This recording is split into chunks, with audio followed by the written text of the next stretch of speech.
Alors, Louis Clavier, bonjour. Pour l'Orgue Ensemble, une petite interview. Vous êtes président de la MAP. Écoutez, vous allez nous expliquer qu'est-ce qu'une AMAP, qu'est-ce que ça veut dire, comment ça marche, quels sont ses membres, quelles ont été ses activités, son historique, etc., etc. Vous avez la parole, Louis Clavier.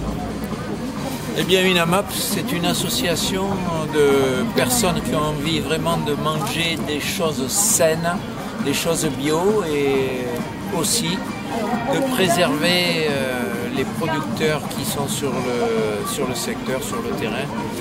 Voilà, donc il y a ces deux éléments essentiels qui sont là. Donc c'est un groupement de consommateurs. Ils sont là pour demander, pour exiger d'une part qu'on fasse de la bonne production, et d'autre part que cette production vienne du plus près possible et qu'il n'y ait pas d'intermédiaire entre les deux, de façon que les tarifs, les prix soient convenables et que les producteurs puissent vivre aussi de leur production plutôt que de survivre comme ça se fait actuellement. D'accord. Voilà, c'est l'association de consommateurs liés très intimement avec des producteurs qu'on connaît, on va les voir, on sait ce qu'ils font. Ils sont là, par exemple, à notre assemblée générale du 1er octobre. Ils seront là, on leur posera des questions et voilà. Alors, combien de producteurs sont actuellement en convention avec la MAP? Alors, je me tourne vers la secrétaire, la trésorière, c'est... Donc, Alice Després. Oui. Chère trésorière, chère secrétaire, je ne sais pas. Secrétaire ou trésorière? Trésorière. Alors, combien de producteurs sont actuellement en contrat avec la MAP? Alors, un producteur de légumes, un producteur de poissons, un producteur de volailles, œufs et un producteur de fromage. D'accord. Combien, alors, autre question, si c'est de votre compétence, combien de membres de la MAP? Alors, nous sommes 87 adhérents. 87 individus? 87 personnes oui. Individuellement. 87 Donc, qui ont payé une adhésion annuelle, je suppose, et qui ensuite achètent un panier régulièrement. Comment ça se passe? Un panier de légumes toutes les semaines et un panier de poissons, fromage, œufs, volailles tous les 15 jours. D'accord. Alors, Président Clavier, quel est l'avenir de la MAP? Qu'est-ce qu'on peut en attendre? Est-ce qu'on peut encore adhérer? Peut-on pousser le système beaucoup plus loin? Il est évident qu'on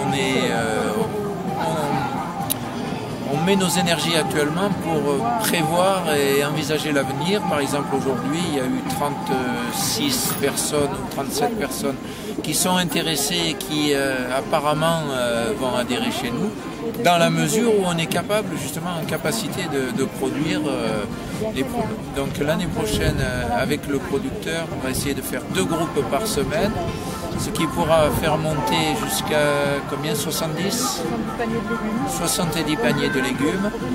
Et en ce qui concerne les autres produits, il n'y a pas de problème pour le moment, mais on va être obligé de faire deux distributions par semaine de légumes. Donc vous allez accroître le nombre d'adhérents. Voilà, donc après dans nos projets c'est surtout la sensibilisation, parce qu'on n'est pas un groupe de consommateurs classiques, on est un groupe, on se sensibilise sur la question du bio, la question du bio, la question de l'agriculture paysanne aujourd'hui. On se sensibilise sur l'avenir de nos enfants, que les nappes phréatiques ne soient pas remplies de pesticides et d'herbicides, etc., de façon que nos enfants, qu'il y ait beaucoup plus de cancers dans l'avenir, et il y en a déjà trop, et qu'il y ait beaucoup moins aussi de maladies nerveuses, etc., liées aux pesticides et aux désherbants.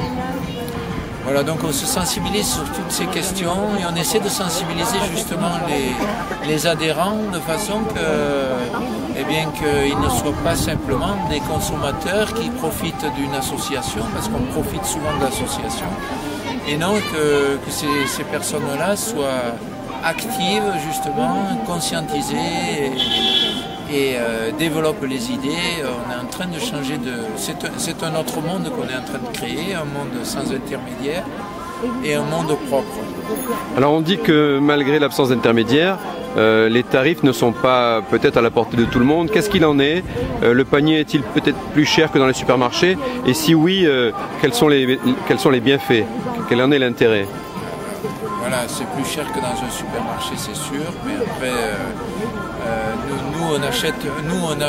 dans le panier, on a une salade qui dure au moins 5 jours, elle est jamais défraîchie. Donc ce qui veut dire que la qualité est excellente, en plus, on peut dire. Mais par contre, c'est vrai que les prix, et justement on s'attelle à cette question, actuellement, on peut dire que les consommateurs qui sont là sont un peu, c'est vrai, de la classe moyenne. Donc il faut baisser nos prix, il faut baisser les prix. Mais c'est une question qu'on se pose, mais on ne sait pas comment le faire. Voilà. Est-ce que ceux qui ont plus de revenus payent un peu plus cher pour que d'autres puissent accéder à la MAP? Ça, c'est des questions pour l'instant qu'on se pose. Alors c'est vrai qu'aussi on fait partie et on va faire partie d'un réseau. Et dans ce réseau-là, le réseau des AMAP, cette question est posée et d'autres AMAP ont des solutions, il faut qu'on se renseigne mieux. D'accord. Alors pour conclure, prochaines échéances de l'association, une assemblée générale, une réunion, une activité? Donc l'assemblée générale le 1er octobre, à 5 heures à la salle François Mitterrand. 5 heures, on donne rendez-vous à tout le monde pour que même les non-adhérents, pour qu'ils puissent voir la distribution, les légumes qui sont distribués, les fruits, le poisson, le fromage, la viande, etc. Donc qu'ils puissent voir. Et deuxièmement, ensuite, après la distribution, on fera l'assemblée générale dans la salle François Mitterrand. Et on débattra de tous ces problèmes, du passé, du présent et de l'avenir. Très bien. Eh bien, Président Clavier, merci pour la MAP et au nom de l'Orgue Ensemble, bon vent. Merci.